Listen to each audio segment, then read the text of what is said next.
2020 definitivamente tem sido um ano diferente de tudo que já vivemos. Nós começamos o ano com um retiro absolutamente arrebatador, um retiro com os céus abertos. Nós fomos extremamente visitados ali. E nós saímos do nosso retiro com aquela disposição, aquele ímpeto, aquela vontade de ganhar o mundo para Cristo. Passaram-se 2 semanas e Deus parou o mundo. Ao longo das eras, Deus falou através dos profetas. Na plenitude dos tempos, Deus falou através do seu próprio Filho, Jesus, que esteve entre nós. Isso significa que nós temos um Deus que fala, nós temos um Deus que se comunica, que se relaciona. E tudo que o Senhor quis falar com a humanidade, Ele determinou aos profetas, Ele determinou aos seus apóstolos que fosse escrito, registrado, gravado.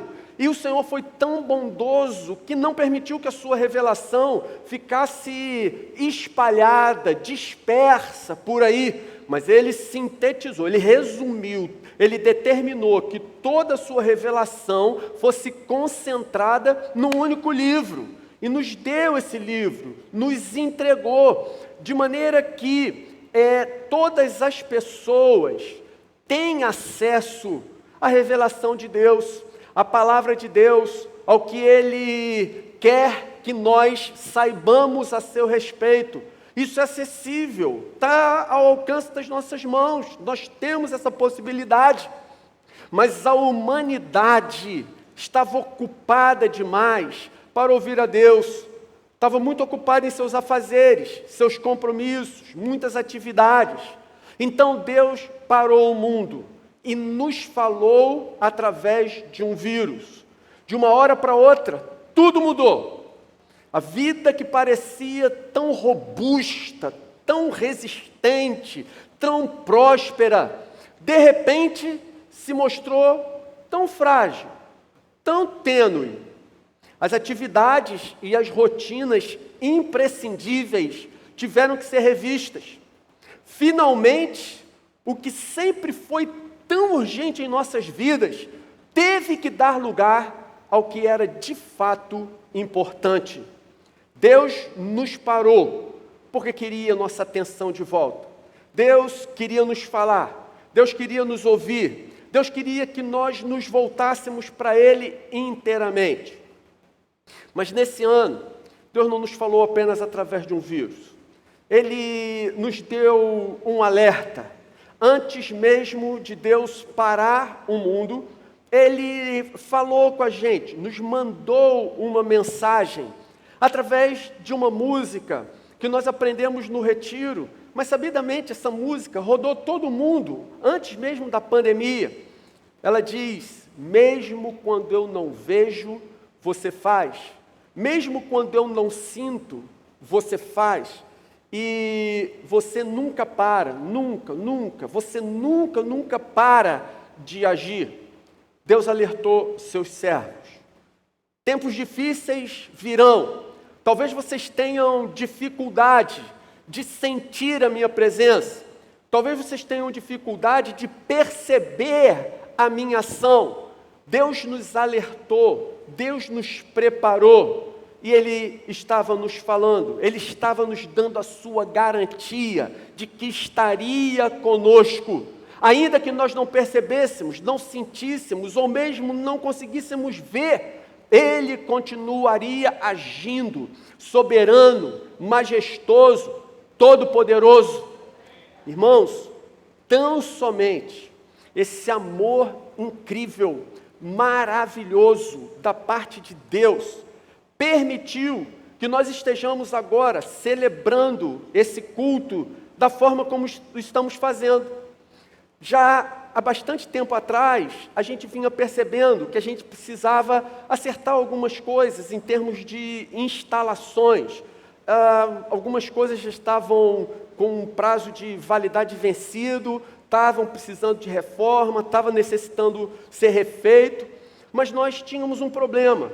como nós iríamos interromper os nossos cultos, as nossas celebrações para fazer obra.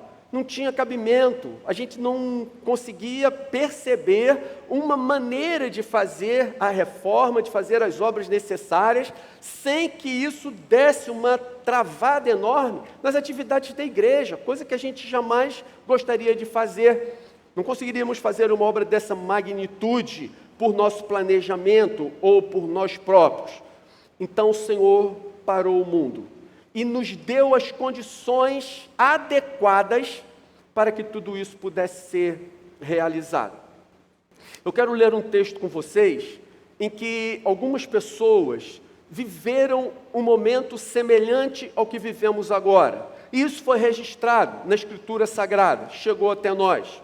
O templo de Salomão havia sido destruído. Aquele templo que foi erguido com extrema suntuosidade, que Deus o ocupou com a sua glória, havia sido destruído quando Babilônia invadiu o reino de Judá, especificamente Jerusalém. Depois de 70 anos de cativeiro, Deus encorajou o seu povo para que o templo fosse reconstruído, para que o templo fosse refeito. Então, num certo momento, Deus levantou o profeta Ageu, com o objetivo de dar esse incentivo, de botar o povo para frente, de animar o povo a realizar a obra que Deus desejava que fosse realizada. Então a Escritura registra em Ageu, capítulo 2, versos 6 a 9. Assim diz o Senhor dos Exércitos: dentro de pouco tempo farei tremer o céu, a terra, o mar e o continente.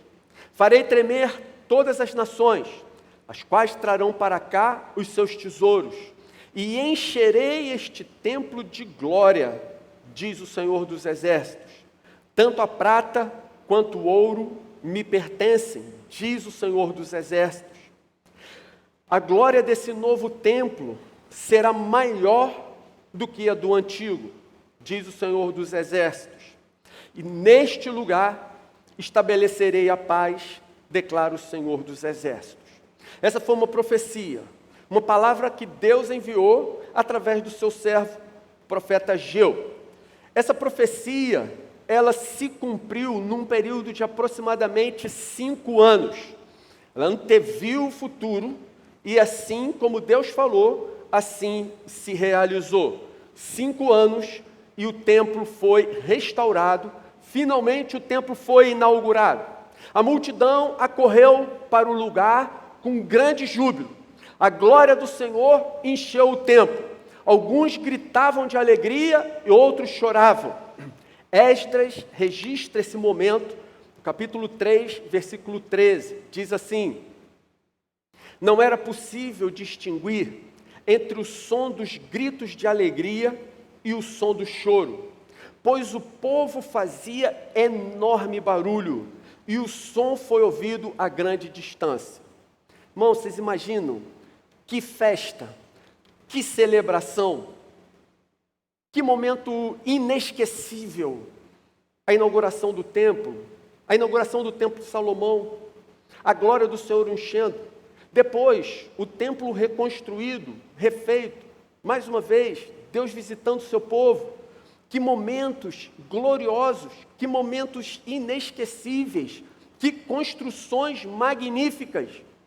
Mas eu pergunto, onde está o templo? O que aconteceu com aquela obra tão suntuosa? A resposta é: foi destruído. Nada mais resta, ou muito pouco. Apenas algumas ruínas. E sobre essas ruínas do templo, hoje estão erguidas 2 mesquitas no centro de Jerusalém. Foi tudo o que restou. Mas havia algo errado com esses templos para que eles fossem destruídos, para que isso acontecesse? A resposta é: certamente não. Eles serviram ao propósito de Deus no seu devido tempo. Na ocasião, era o mais adequado. Mas o tempo passou e as circunstâncias mudaram.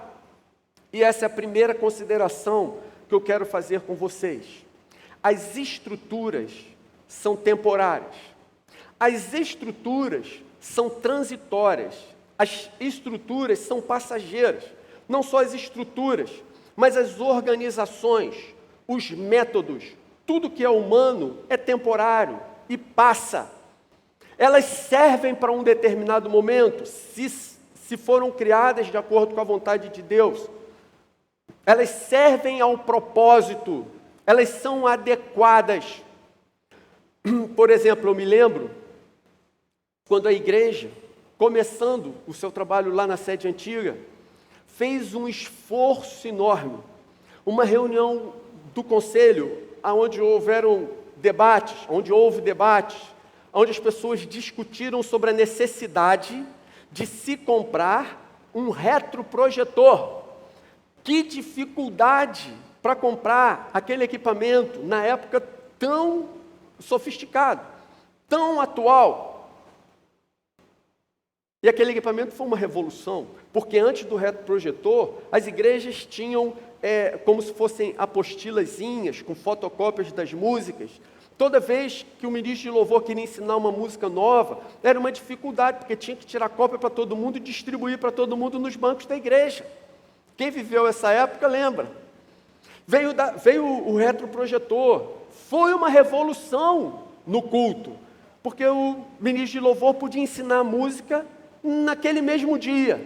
Bastava que ele tivesse uma transparência, uma caneta adequada à transparência específica para isso, e ele projetava a letra e a igreja estava preparada para cantar. Eu me lembro quando nós compramos o nosso primeiro data show, outra reunião de conselho. Aí o conselho discute para cá, discute para lá, de onde vai tirar dinheiro. E toda aquela discussão, será que isso de fato é necessário? Precisa mesmo desse negócio? A verdade é que daqui a alguns anos, nós vamos achar engraçado o quanto nós ficamos admirados com essas instalações aqui. Nós vamos olhar para isso e vamos falar, poxa, a gente achou aquilo tão legal, tão maneiro, achamos o máximo quando nós demos início ao culto dessa forma. E nós vamos olhar para trás e vamos ter esse tipo de lembrança, como lembramos agora do primeiro data show ou do primeiro retroprojetor. Mas o que isso quer dizer para nós, irmãos? As estruturas, elas servem por um tempo. Depois, elas se tornam obsoletas, precisam ser modernizadas. As estruturas, elas são apenas um meio de nós levarmos as boas novas, um meio de nós cumprirmos a missão.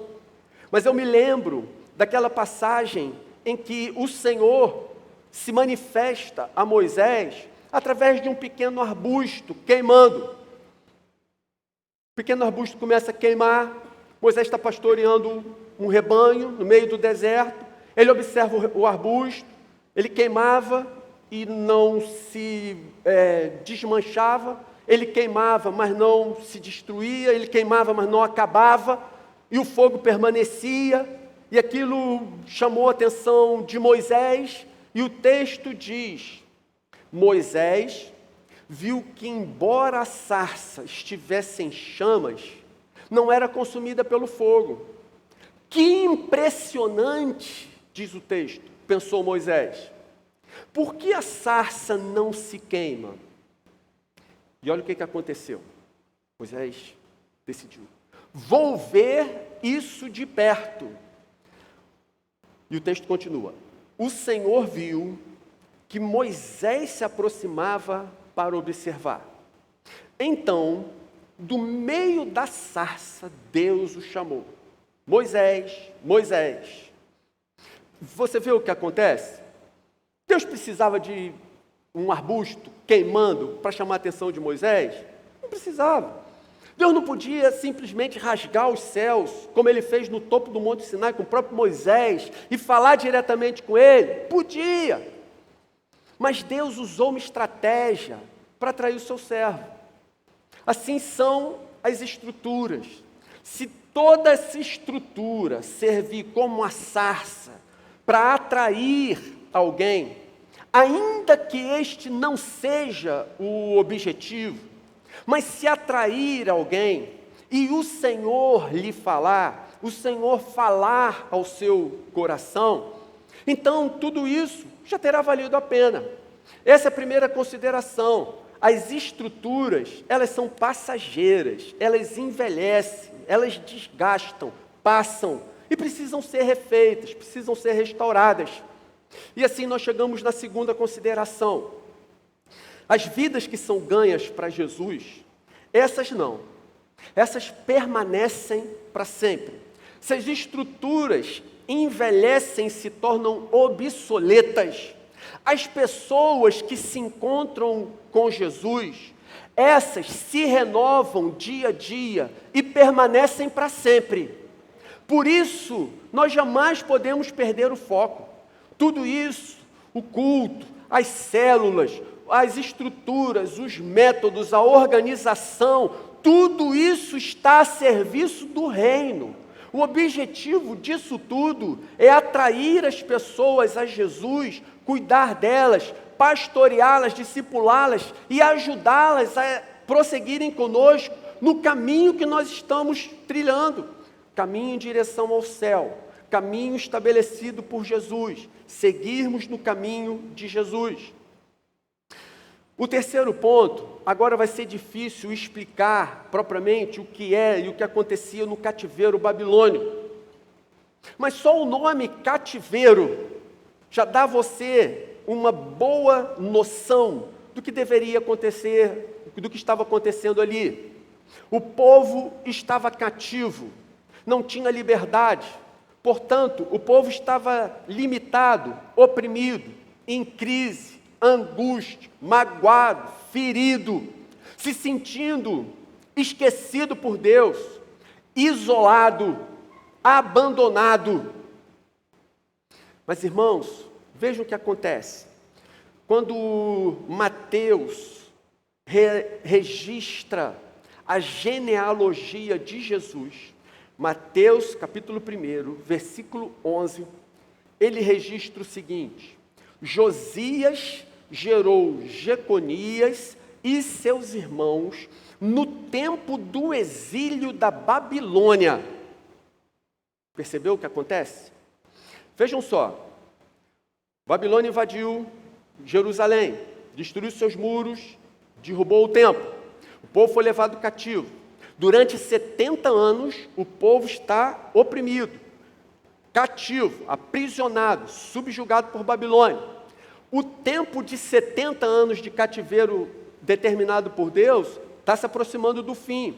Deus determina que o povo volte e edifique o templo, uma construção de pedra. Foi determinação de Deus, Ele que estabeleceu, Ele encorajou o povo a reconstruir esse templo.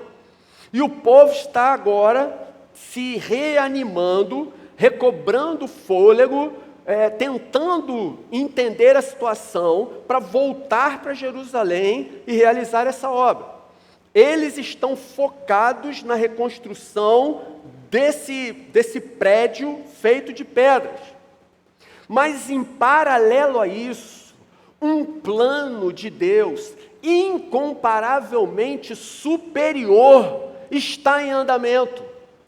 Apesar dessa situação de cativeiro, de aprisionamento, de crise, sofrimento e dor, a genealogia de Cristo, o meio pelo qual o Messias entraria no mundo, não foi interrompido, não foi postergado, não foi adiado de alguma maneira, mas prosseguiu, apesar das circunstâncias. Viu o que acontece? Essa é a terceira consideração. Irmãos, sempre será por algo muito maior. Sempre será por algo maior, mais elevado. O que acontece aqui, meus irmãos? Diante daquele quadro caótico, Deus manteve seu projeto inalterado. Apesar de Deus ter determinado, encorajado o seu povo a reconstruir o templo, um plano, que plano? O plano de Deus para a redenção da humanidade permanecia em curso. E foi assim que Jesus entra na história. Essa é a quarta consideração. Quarta consideração é que Jesus é a pedra angular sobre a qual o templo vivo em que Deus efetivamente habita se ergue. Veja o que Jesus fala para os seus discípulos. Ele diz assim: destruam este templo, João 2,19, e eu o levantarei em 3 dias. Quando Jesus falou isso para os discípulos, eles estavam contemplando aquele paredão gigantesco de pedras imensas, coisas que nos dias atuais, com a tecnologia que nós temos, já seria complicado construir uma edificação daquelas. Mas há 2000 anos atrás, com os recursos de 2000 anos, com a tecnologia e o conhecimento de 2000 anos atrás, gente, olha que dificuldade. Mas Jesus diz: destruam o templo, porque em 3 dias eu o reconstruirei. Assim foi dito, e assim se cumpriu. Jesus partiu para a cruz de maneira resoluta, firme, decidida. Ninguém tirou a vida de Jesus, ele espontaneamente a entregou. Nem todo o exército romano, nem os sacerdotes, a multidão ensandecida, nem os cravos, nem as cordas seriam suficientes para manter Jesus na cruz. Bastaria uma palavra sua, os céus se abririam e milhares de anjos viriam ao seu socorro e o livrariam daquela situação. Mas como Jesus explicou, foi precisamente para esse momento que eu deixei a minha glória e me fiz homem e vim a esse mundo. O véu que faz separação entre Deus e os homens ainda não foi rompido. A comunhão com Deus ainda não foi restaurada. O acesso ao Pai ainda não está desimpedido. O Filho de Deus precisava se entregar. Ninguém o forçou a isso. Ele escolheu, ele decidiu, ele veio e se entregou. E ao morrer na cruz, ele levou sobre si os nossos pecados e as nossas enfermidades. 3 dias depois, ele ressuscita dentre os mortos. E com a sua ressurreição, ele prova que tudo que ele havia dito era de fato verdadeiro. Como ele falou, assim se cumprirá. Pode demorar, pode, segundo o nosso padrão, retardar, mas o dia que vem virá, não falhará, gente, não falhará. 40 dias depois, ele subiu aos céus e assentou-se à direita de Deus, o que significa dizer que Jesus hoje detém todo o poder nos céus e na terra. Dessa forma, ele se tornou a pedra angular, ele se tornou o alicerce, a coluna principal, sobre a qual esse templo vivo em que Deus habita está alicerçado. Pedro, na sua primeira epístola, capítulo 2, versículos 4 e 5, diz: à medida que se aproximam dele, Jesus, a pedra viva, rejeitada pelos homens, mas escolhida por Deus e preciosa para ele, vocês também estão sendo utilizados como pedras vivas na edificação de uma casa espiritual. Vocês veem o que acontece? Hoje Deus não habita mais nem em tendas, nem em construções de pedra, construções de alvenaria, de granito, de vidro, mármore, seja lá o que for. Hoje Deus habita na sua igreja. Hoje Deus habita na vida dos crentes, mas isso não é uma maneira subjetiva, filosófica ou metafórica de dizer. O Espírito Santo efetivamente habita dentro de todo aquele que crê em Cristo. Vocês não tenham dúvida a esse respeito. E essa união de todos aqueles que são de Jesus, independentes de denominações, barreiras geográficas ou qualquer outro tipo de limitação, esses formam o grande templo vivo no qual Deus efetivamente habita, mora. Esse é o lugar onde Deus vive, onde Ele gosta de estar, onde Ele se agrada em viver. E esse templo, ele jamais será destruído. Esse templo durará para todo sempre. E aí nós chegamos na nossa quinta consideração. Irmãos, não tem como no aniversário da Oceânica a gente não falar sobre isso. Mas nós precisamos manter a essência da igreja. Nós precisamos manter a sua essência. Existem algumas características que eu acredito que a gente possa falar assim, que se destacam no nosso meio. Primeira característica que nós precisamos manter é a de sermos uma igreja absolutamente apaixonada por Jesus. Nós precisamos ser uma igreja que dia após dia continua se encantando com Jesus, se maravilhando com as suas obras. Vocês lembram do milagre da mulher que tinha uma hemorragia, que precisou tocar na orla de Jesus? Pois bem, lembre-se do texto. O texto diz que as multidões se comprimiam com Jesus, mas aquela mulher tocou nele de uma maneira diferente. Nós precisamos cuidar do nosso coração para que Jesus não vire uma monótona rotina, para que a nossa vida espiritual não vire algo assim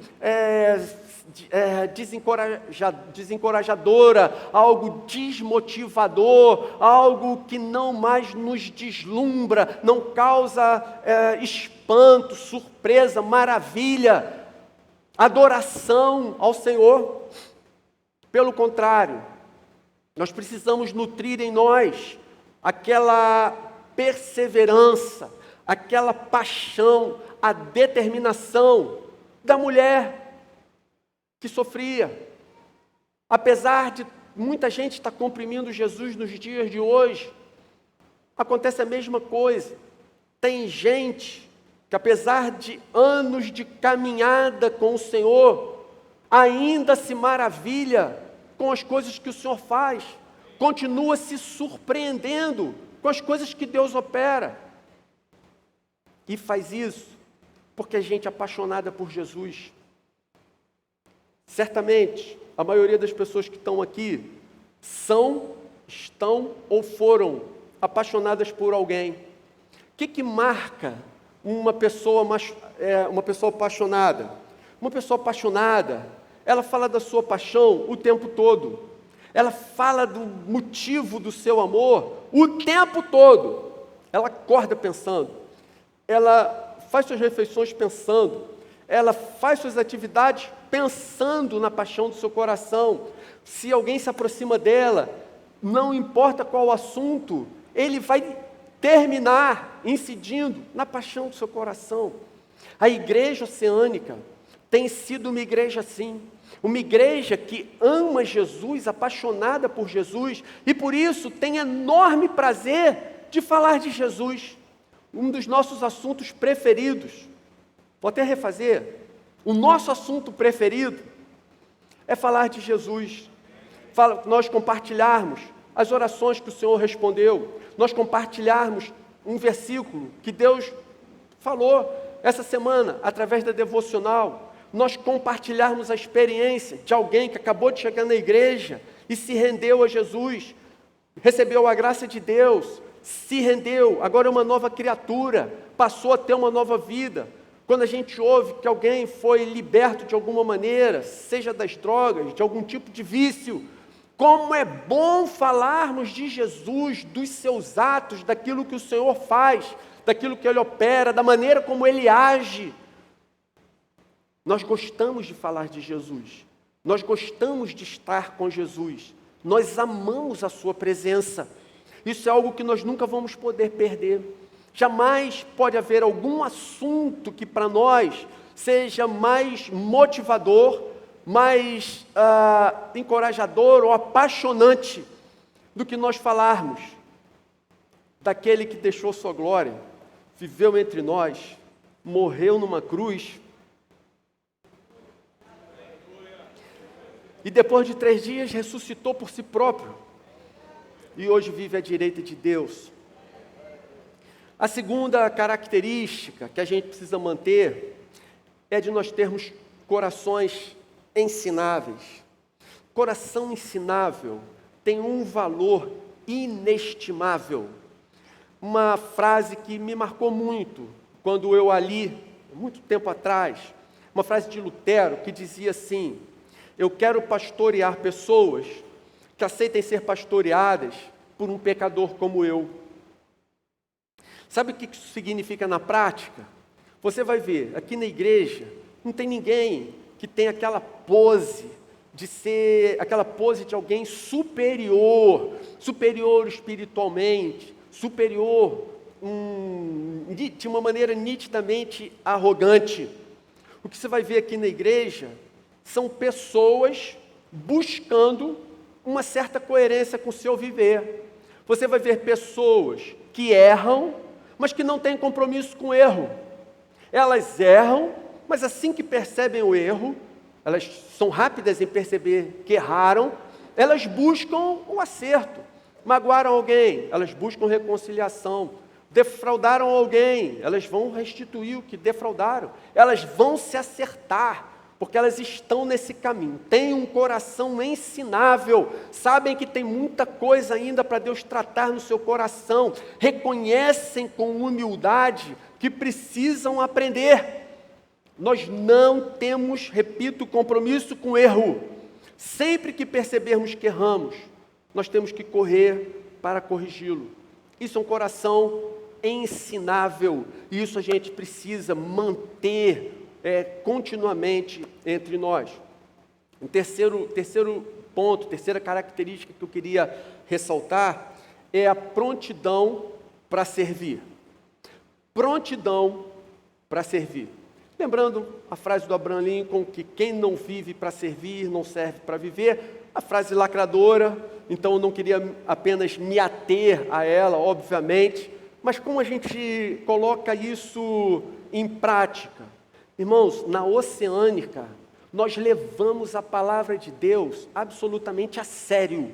Para nós, a Bíblia é a palavra de Deus. Como eu falei no início, é a revelação de Deus, que Deus quis revelar ao homem. Ele determinou que profetas e apóstolos registrassem ao longo da história. Ele determinou que seus servos preservassem isso com mais profundo zelo, com um imenso temor. E essa revelação chegou até nós. Assim nós cremos. Nós cremos que se você, lendo um versículo da Bíblia Sagrada, se a leitura, se a interpretação literal, ela faz sentido, é assim que ela deve ser interpretada. Não é subjetiva, não, ela não depende de interpretações, ela não precisa de atualizações. A Bíblia, como disse Billy Graham, ela é mais moderna, mais atual que o jornal que será publicado amanhã de manhã. A Bíblia fala da alma humana. Nenhum jornal jamais alcançará esse nível de profundidade, esse nível de atualização. Na Oceânica, nós nos esforçamos para conhecer a palavra. Nós tememos o Deus da palavra. E nós fazemos de tudo para colocar a palavra de Deus que aprendemos em prática. Nós nos esforçamos efetivamente para praticá-la. E é isso que vai nos levar a uma vida de serviço zeloso, alegre, feliz, abençoada e dedicada. E quarto ponto, quarta característica. A Igreja Oceânica é uma igreja acolhedora. E a gente precisa ser sempre assim. O que isso significa? Que o grande desejo do nosso coração é que nossos amigos nos visitem, venham estar com a gente. Um dos grandes desejos do nosso coração é que nossos amigos venham e, à medida que eles aceitam o convite, venham estar conosco, que eles se sintam abraçados, que eles se sintam bem-vindos, que os nossos amigos saibam que eles podem sair por aí, que eles podem, no meio da sociedade, enfrentar todo tipo de luta, batalha, crise, dificuldade, mas que eles tenham essa certeza, eles sempre se lembrem, se um dia eu precisar de um lugar de descanso, se um dia eu precisar descansar, se um dia eu precisar de um lugar onde eu sei que eu vou ser acolhido e amado, independente de qualquer outra coisa, eu sei que eu posso ir na Oceânica. Eu sei que se eu for na Oceânica, eu serei abraçado como se eu estivesse sendo abraçado pelo próprio Senhor Jesus. Esse é o desejo do nosso coração, que as pessoas que entrem aqui se sintam assim, se sintam em casa, se sintam em família, não importa de onde vem, não importa da maneira que vem, mas pela graça de Deus serão transformados para nunca mais continuarem no caminho que estavam e aprenderem um caminho novo, incomparavelmente mais feliz, mais emocionante, mais empolgante. E o final desse caminho será coroado com a vida eterna na presença de Deus. Esse é o desejo do nosso coração. Esses são os nossos momentos mais felizes. Quando nossos amigos, alguns dos nossos momentos mais felizes, quando nossos amigos nos visitam e nós queremos sempre recebê-los assim, muito bem. Independente da aparência, independente do que seja e das suas escolhas até o momento de chegarem. Quero concluir dizendo que não tem jeito, 20 anos. É como se um filho estivesse casando, que a gente faz aquela retrospectiva. Então, quando eu olho para trás, meu coração se enche de alegria. Quando eu olho para trás, meu coração se enche de alegria, mas ao mesmo tempo se enche de esperança em relação ao futuro. Deus foi tão bom. A cada ano que passa, Ele nos surpreende de uma maneira mais encantadora, mais maravilhosa. E eu fico imaginando, uau, o que o Senhor tem para a gente nesses próximos meses, nesses próximos anos. Coisas tremendas. O Senhor tem reservado para a gente bênçãos espirituais inimagináveis. Foi com muita dificuldade que nós chegamos até aqui. Muita luta, passamos por alguns momentos extremamente difíceis. Mas, gente, eu quero dizer para vocês que se com tudo isso que aconteceu, todos os investimentos de tempo, de vida, de recurso que foram feitos, se uma única alma tivesse sido alcançada, já teria valido a pena. Nós faríamos tudo novamente, se necessário fosse. A todo instante, nós percebemos a boa mão do Senhor sobre nós. O reino de Deus tem se estabelecido em nossas vidas. De glória em glória, nós temos sido transformados. Deus está reescrevendo a nossa história. Mesmo quando não vemos, Ele faz. Mesmo quando não sentimos, Ele faz. E Ele nunca para. Ele nunca para, nunca para de agir.